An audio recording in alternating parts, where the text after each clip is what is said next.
Here at ACA, we have a goal that's twofold.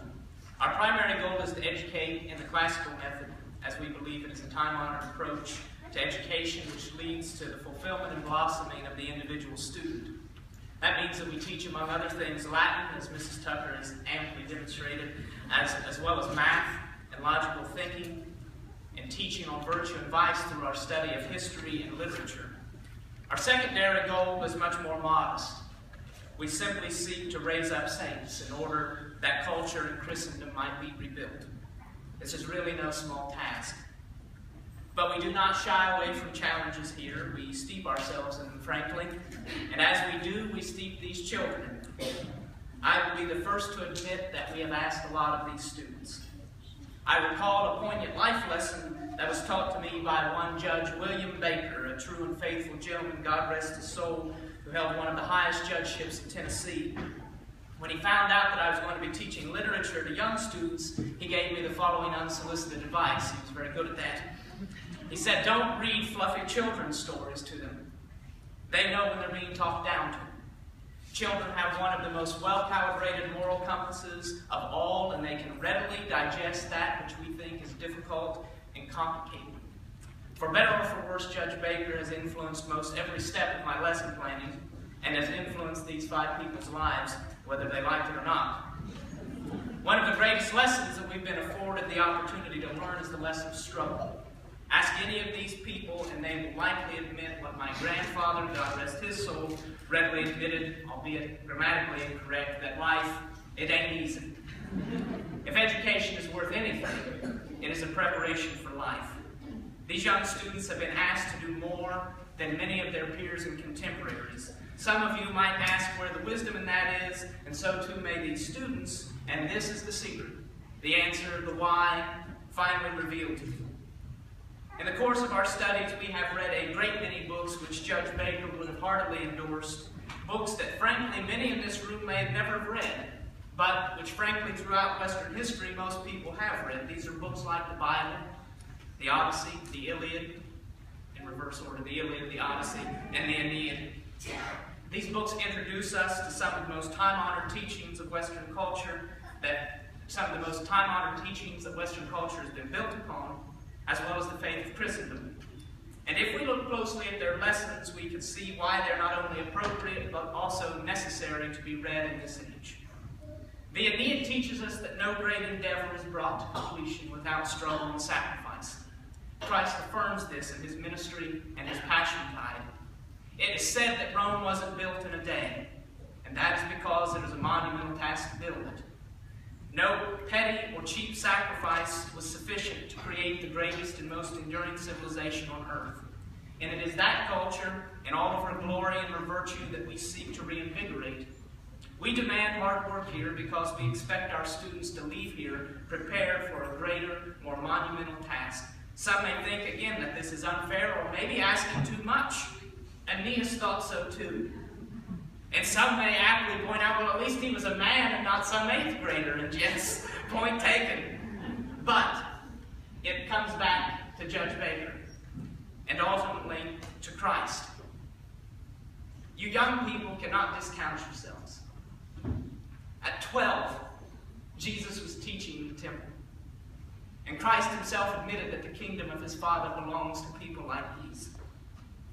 Remember that the prophet Jeremiah, he wasn't sitting around at some grandparents' day celebration, white-haired, ready to take on his calling. He was a young man, afraid and very much unwilling. But youth has never been seen as a disability to God and his kingdom. Indeed, he often uses the young to instruct the old, and indeed I believe that he is asking us to righteously rebuild and resurrect that which has slowly decayed. In fact, most of us here are begging you to take up the task, and why? That's where Nestor comes in, one of the great heroes of the Iliad and Odyssey, right? If they would have given him a chariot, he would have fought the entire city of Troy, right? He wanted to, but he kind of had a bad back, and he was old. All the world's a stage, and we are all merely players, and our opportunity for playing the lead roles are coming to a pass. Some of us are already on Act 5 or 6 or 7, much more suited for supporting roles. whereas you are well poised to play the leading part. Again, you may think this is a tall order. So did Jeremiah, so did Moses. Even Christ was looking for an out in the garden, but there was none. There are no back doors to saving and founding great cities, great societies, or, if we're thinking small, even great homes. We were made to endure and to persevere.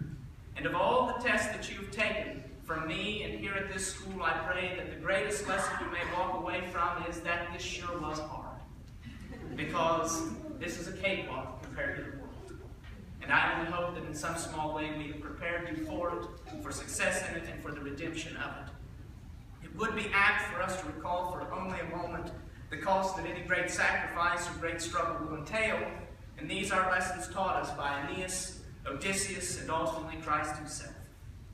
Foremost, we are taught that life is not about what you want, it is about what God wants. Aeneas didn't ask to found Rome. Odysseus was not looking for an odyssey, and Christ was not keen on embracing the cross. In fact, there were plenty of other things that each of these men would have preferred to do, but they submitted. And through that submission, they were given quite ample opportunity to reconsider. They faced great odds, tremendous challenges, life-threatening tasks, but they knew that nothing great comes cheaply. They rolled with the punches, the barbs, the blows, the mocking, the spittle, and in the end they prevailed by some strange stroke of logic only capable of God's infinite wisdom. And in the course of the trials that we faced and that we will face, we must keep our faith anchored in the hope of heaven, which is frankly full of rehabilitated sinners but boasts of, I'm confident, absolutely no slouches. Remember, we are not put on this earth to slug it out for mediocrity, but we must be sprinting toward glory. And as we do, we will find that that sprint comes at great costs, and we too will be provided with plenty of opportunities to reconsider. But that is where Odysseus, as most of us are different. When the going gets tough and when the trials flare up, you must remember not how the man of misery felt in the moment, but you must remember the glory he felt as he returned home to his wife and to his son after 20 years of roaming the world and fighting and battling, succeeding and failing. The sweet satisfaction that he felt in telling the story of his life to his wife. And therein is the great reward, the benefit of the Odyssey. Indeed, is the story of the miracle of your own life, to see how, in fact, God writes straight with crooked lines, and how we, who all once thought it might be hopeless, discovered the greatest hope of all.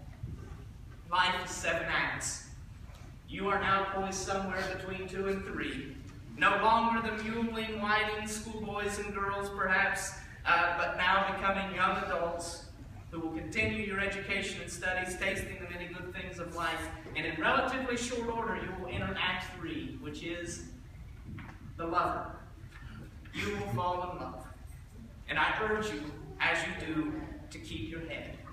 I pray you will take to heart the many lessons we discerned and discussed about good and wholesome, fulfilling relationships, of all the things that St. Paul tells us about love. Perhaps the most fitting for this task is that it is patient. Be patient. Be choosy, and keep your family close.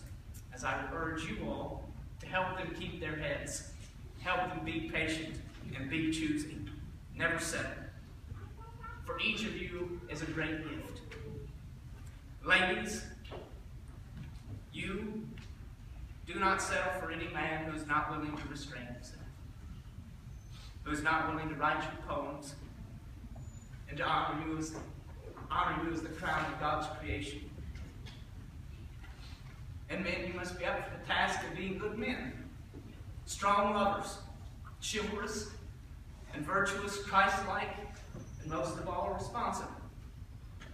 We heard it mentioned before that the world has enough deadbeats.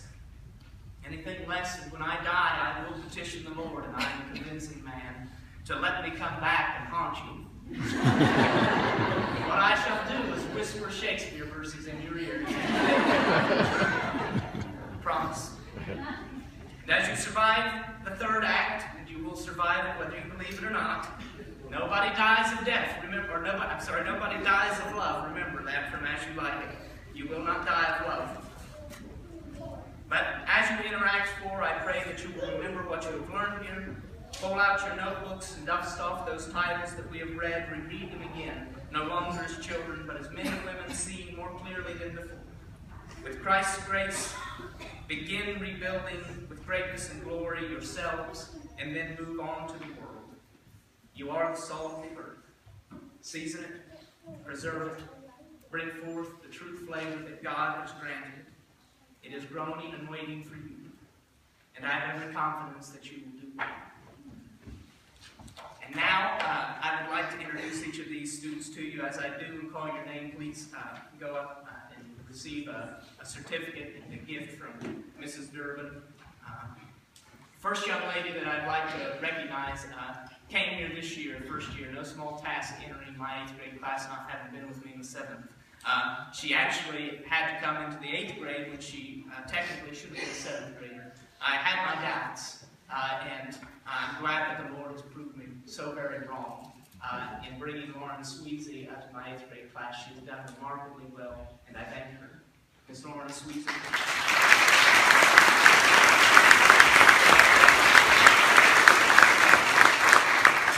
And we may as well keep it in the family and go to our next, who one of the great gifts of teaching is to see how a student grows, as Aristotle might call it, how a student becomes. And I found this girl in my 7th grade literature class, a very quiet, timid, shy girl. And to see the beautiful, remarkable, insightful, and brilliant young lady that she has become, capable of great insights and great thoughts, and capable of articulating. I'm very proud of her and what she's become, Miss Lily Van Dyke.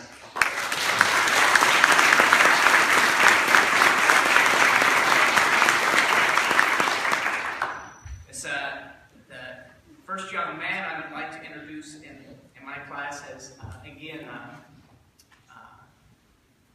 it's important to note another gift of teaching is often you pay me to teach your students, and I get paid to learn from them. This young man has taught me more about grace and redemption than any of my great theology professors have. And I know it's been a difficult year in many respects, but I hope that this young man knows how proud of him I am and how much he is loved by Mr. Stanford Dorr.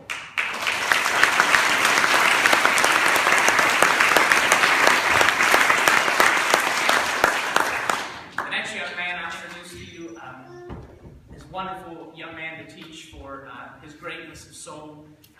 He has a wonderful smile and a great sense of humor. He has such depth to him, it's going to be a tremendous discovery when he discovers ever more how to drudge it up more and dig deeper into his own heart and into his own soul, and especially articulate it. I look forward to seeing what God has in store for him, and I thank him for his time, Mr. Sam Barbaro.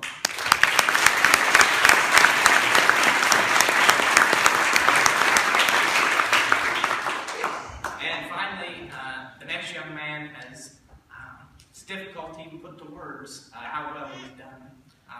He has been a tremendous asset to our class and to our discussions and to this school all around. And I appreciate the fact that he sees how the Lord has certainly blessed him and tries to cultivate it and be a good steward of the many talents and gifts that he's been given. I hope that in the future he will not forget simply how blessed he is, and that with all of that comes great responsibility. And that is Mr. Jake Evans.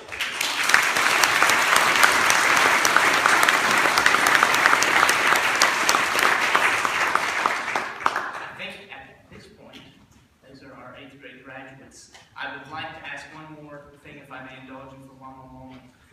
The parents of these students, would you please stand up?